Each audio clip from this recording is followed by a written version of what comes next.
hear me now? Everybody in the back? All right. I can't hear you.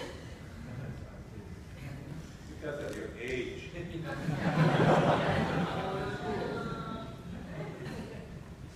Okay.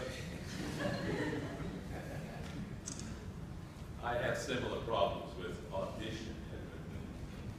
Yeah, my lecture is titled, perhaps mistakenly, given the short time that I have, toward the pure theory of politics.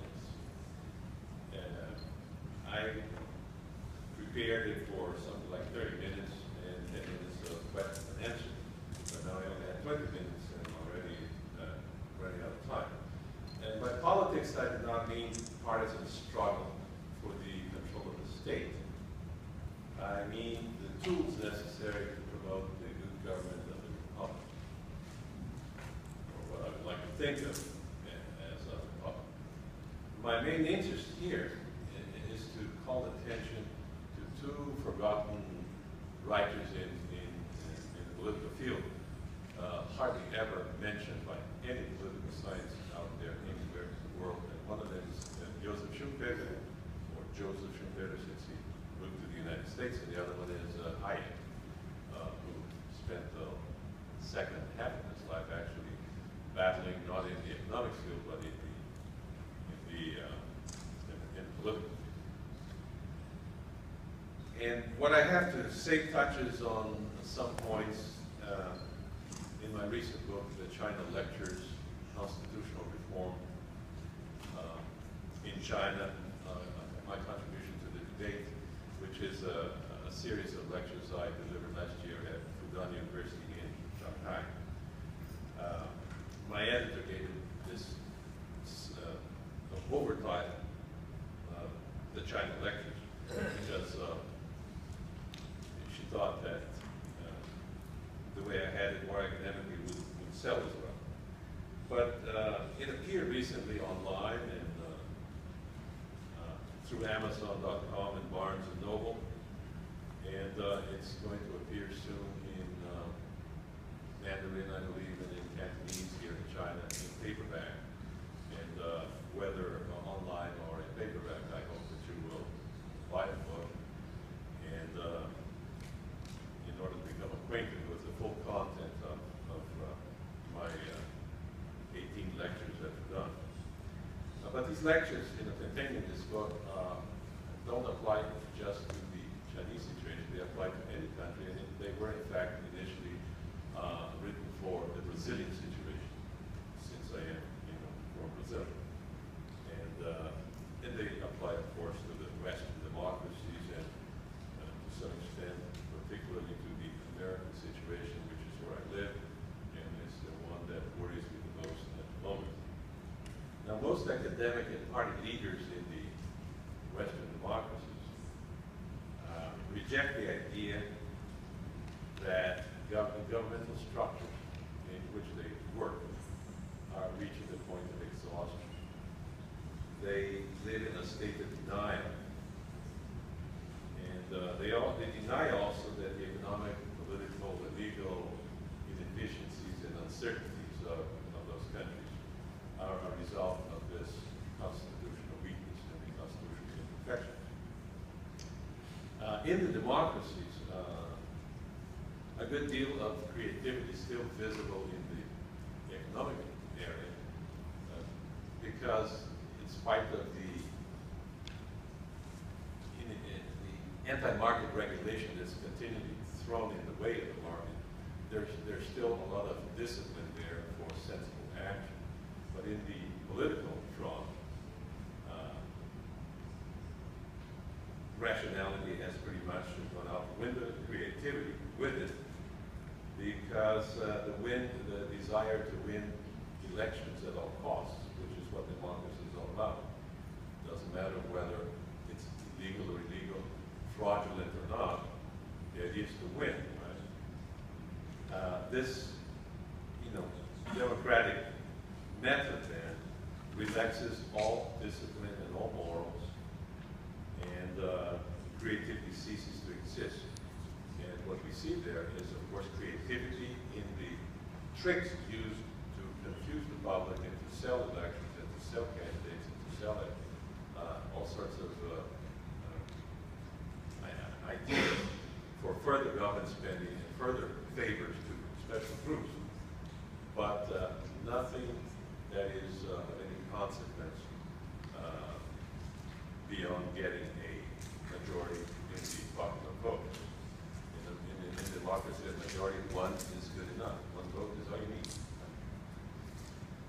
And so this means that the necessary opportunity to improve the political form, constitutional form, is not only wasted but obstructed and sometimes destroyed. Now, so why does this happen? Well, I've thought about this for some 30 years now. And in my view, the most negative element of current constitutionalism, the great mistake of the creators of modern constitutionalism, is the use of the democratic method to elect, to choose representation, to choose representatives. Democracy is to choose actually what we call leaders, right? Democracy is by its very nature incapable of doing that. It's also incapable of representing the people's will or the people's opinion. And we'll get to that in a second. 2 years ago, I heard that many foreign visitors to China and many Chinese reformers here were proposing that China imitate the Western democracy model, establishing political parties, partisan campaigns, democratic elections, building up the labor unions, and so I was worried and I decided to come here and suggest a different approach.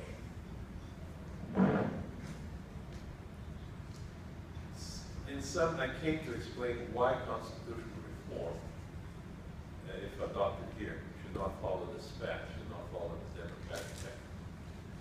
It should instead guide itself by the Republican principle of the rule of law.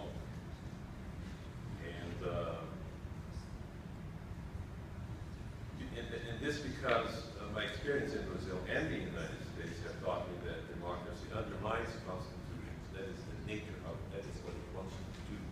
It wants to undermine anything that stands in its way. It wants to impose its way by all means. So any constitution, any sort of legal system that is under the weight of democracy will gradually be eroded. And this is the situation we have in the United States, in which the democratic element of the Constitution, which was allowed into the Constitution, has overwhelmed the rule of law Republican element, which the founders of the country thought they had achieved. Right? At the same time, I wanted to comment on Western-style democracy without incurring the mistakes of other critics of democracy, especially the totalitarian ones and the European conservatives, which are sometimes allied with them. I wanted to review Hayek's demarchy, the demarchy model instead of the democratic model, which I'll explain in a second, of constitutional reform, not only to do justice to Hayek, his constitutional reinvention, but also to go far further, suggesting changes to Hayek's model so that it might be perfected. I also wanted to offer a recipe for establishing constitutional order that would prevent abuses and unjust laws that impede the market to function and that create injustices that destroy the very foundations of society. It seemed to me that China was approaching one of those extremely rare moments in history. Something similar, for example, to one of those moments like the founding of the Roman Republic, the writing of Magna Carta, and the writing of the Constitution of the United States. And it seemed to me that if China did not take the opportunity to improve its constitution,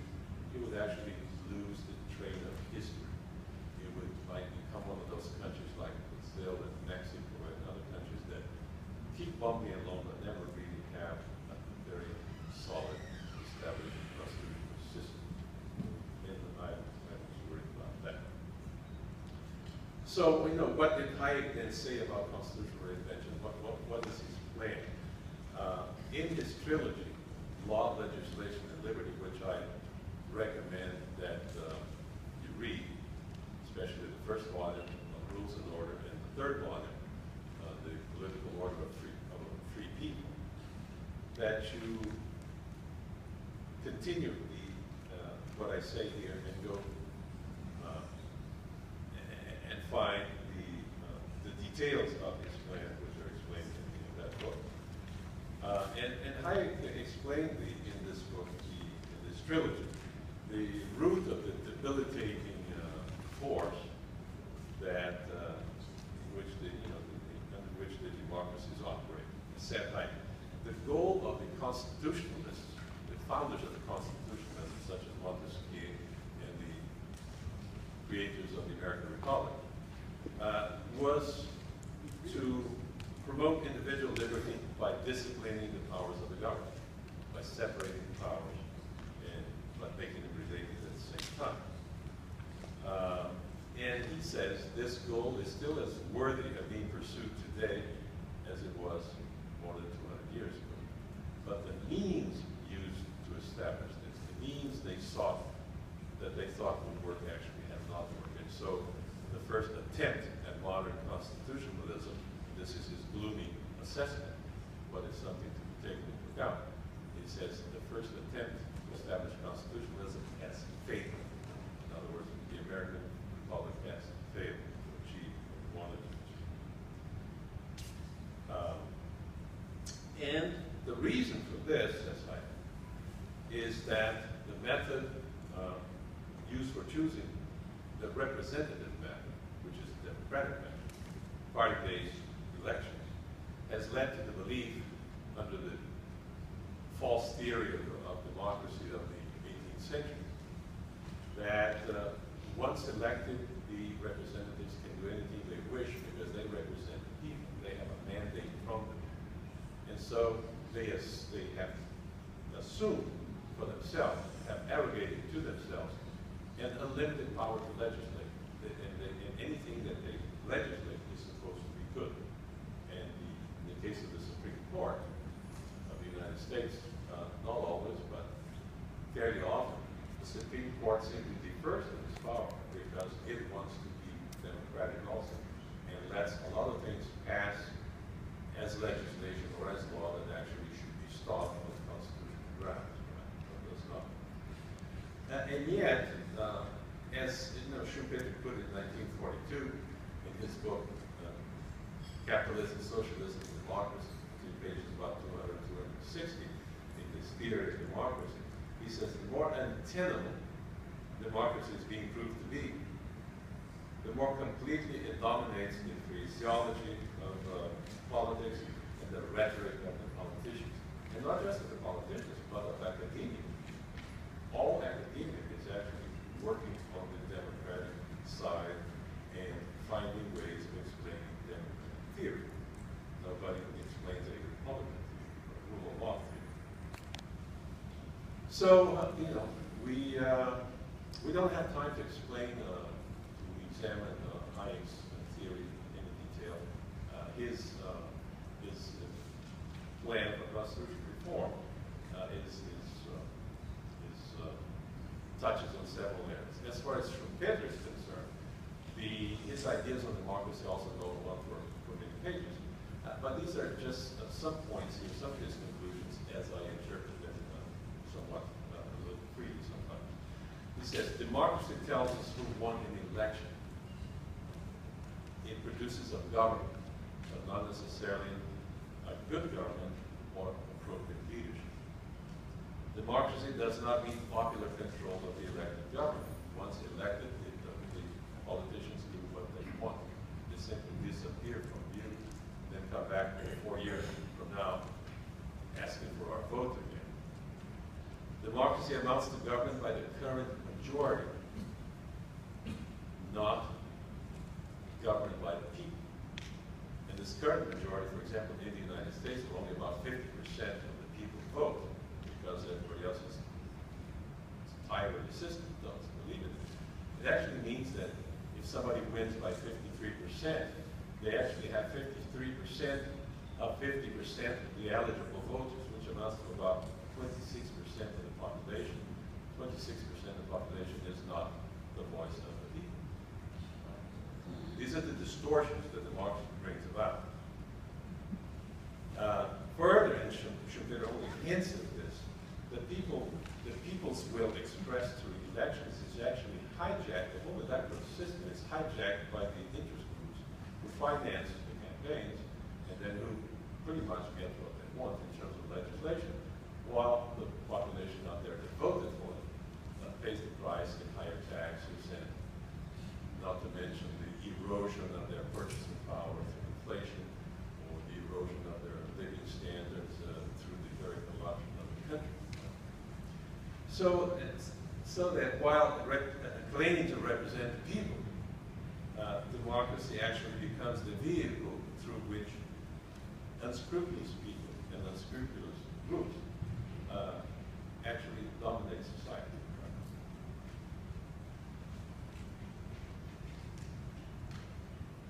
So in order to protect the integrity of the state, and Hayek is keen on this concept of the integrity of the state, and his whole thought, whether he mentions it or not, really amounts to an attempt to protect the integrity of the state, the neutrality of the state, as I call it.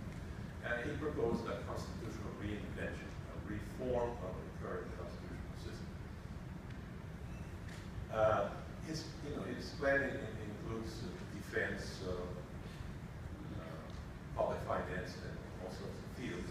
I only have time here. We only have time to touch very briefly on the reform of the legislative power, which to me is the crucial or really the determining factor, because law pretty much controls everything. Right? Now, let's take the situation then, the example of the United States. You have a Senate, which is party-based, and you have a House of Representatives, which is party-based.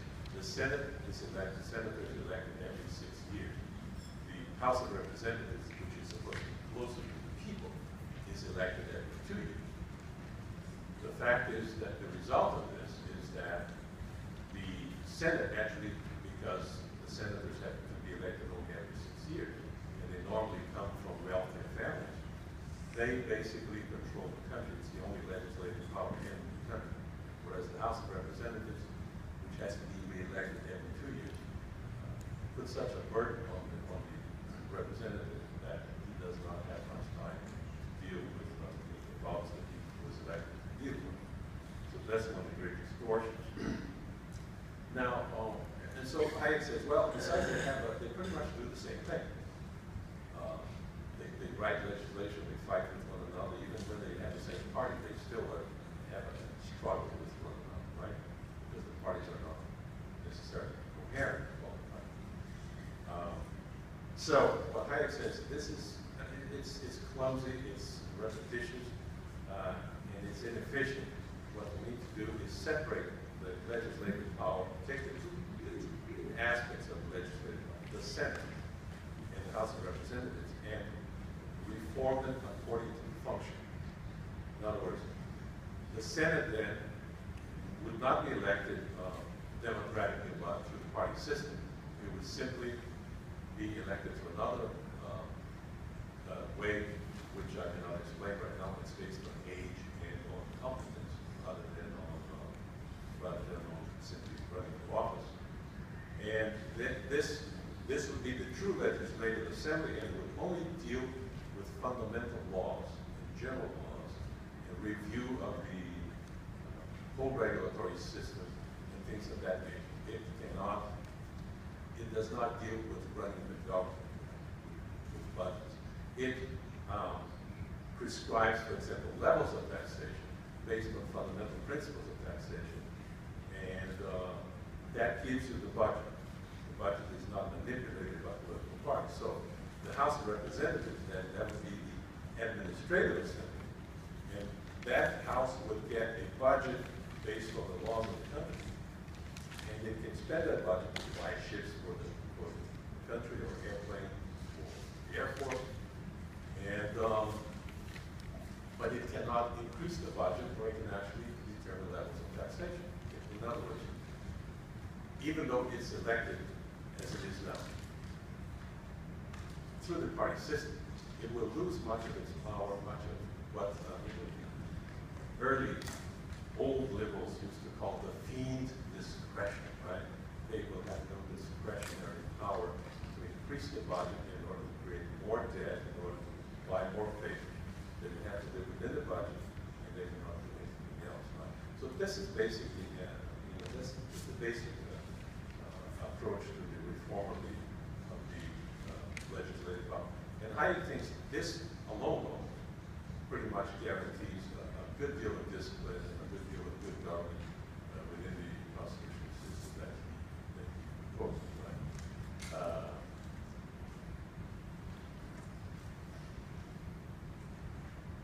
And there is no doubt that much of the legislative abuse that inflicted on people today by the assemblies comes from this arrogance of the legislature in terms of deciding to do anything that they want. Right?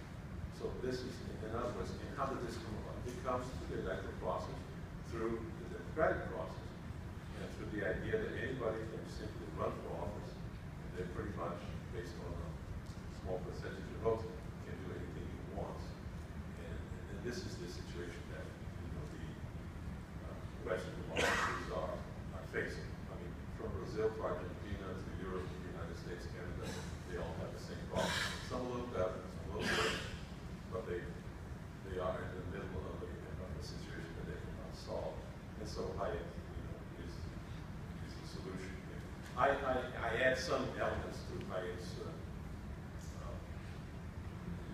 reform that I think